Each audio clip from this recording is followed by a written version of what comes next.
안녕하세요. 성경인물 산책 윤미진입니다.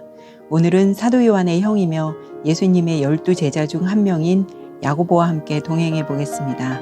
야고보는 갈릴리의 부자였던 세베대와 살로메의 맏아들이며 사도 요한과 형제입니다. 성경에는 많은 야고보, 즉 제임스라는 이름이 등장합니다. 신약 성경 야고보서를 기록한 사람은 예수님의 친동생 야고보이므로 제자 야고보와는 다른 인물입니다. 야고보는 예수님이 특히 총애하는 세 제자 중에 한 명이었습니다. 야고보와 동생 사도 요한의 성격은 다른 제자들과는 달리 남달랐습니다. 예수님이 제자들과 함께 예루살렘으로 가는 길에 사마리아 사람들의 마을을 지나고 있을 때 사마리아 사람들은 예수님의 일행들이 그곳에 머무는 것을 좋아하지 않았습니다. 예수님과 자신들을 그렇게 대우하는 사마리아 사람들을 향해 야고보와 요한은 주여 우리가 불을 명하여 하늘로부터 내려 저들을 멸하라 하기를 원하시나이까? 라고 묻자 주님은 그들을 꾸짖으시고 다른 마을로 가셨습니다. 이러한 두 형제에게 예수님은 보아너게라는 별명을 주셨습니다. 보아너게의 뜻은 우레의 아들들로서 이들의 급한 성미와 물불 가리지 않고 덤벼대는 다혈질의 사람들이라는 것을 엿볼 수 있습니다. 회당장 야이로의 죽은 딸을 살리려고 그 집에 들어갈 때, 변화산에 올라가서 놀라운 체험을 할 때, 겟세마네 동산의 최후의 기도 시간에도 예수님은 세 제자 베드로, 요한, 야고보와 함께 했습니다. 성경에서는 야고보의 역할이나 활동에 대해 우리에게 많은 것을 언급해 주지는 않습니다. 그러나 예수님의 12제자 중 첫 번째의 순교자가 되었고 야고보에게는 예수님을 향한 열정과 야망이 있었던 사람임에는 분명합니다.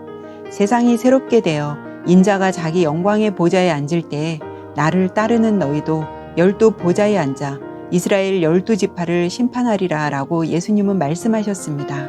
그런데 이 말씀의 참뜻을 이들은 제대로 헤아리지 못했습니다.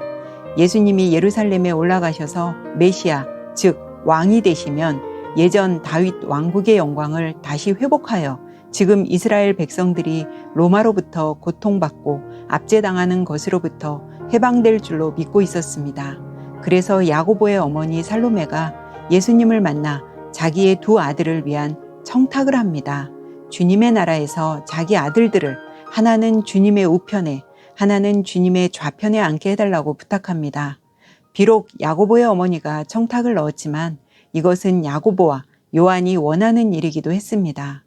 예수님은 이들이 오해하고 있는 부분에 대해 설명하시며 정작 내가 마시려는 잔을 너희가 마실 수 있느냐고 물으셨지만 이들은 흔쾌히 그렇게 할 수 있다고 장담했습니다. 그가 장담한 대로 야고보는 주님의 잔을 마시며 고난과 순교의 길을 간 것입니다. 12명의 제자 중 이들 형제는 가장 먼저 순교한 야고보 또한 가장 늦게 순교한 사도 요한이 되었습니다.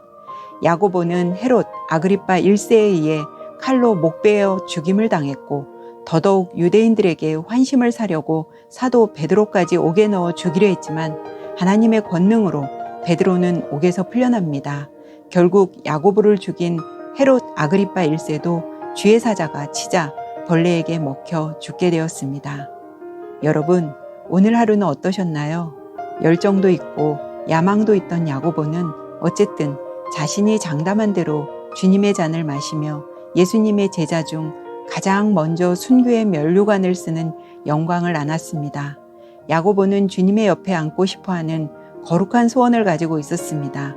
처음에는 세속적인 소원으로 시작되었지만 결국 주님은 영적인 소원으로 바꿔주셨습니다. 결국 이 소원이 있었기에 끝까지 주님을 붙들고 순교까지 당하지 않았을까요?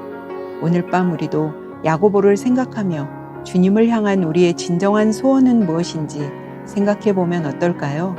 성경인물 산책 윤미진이었습니다.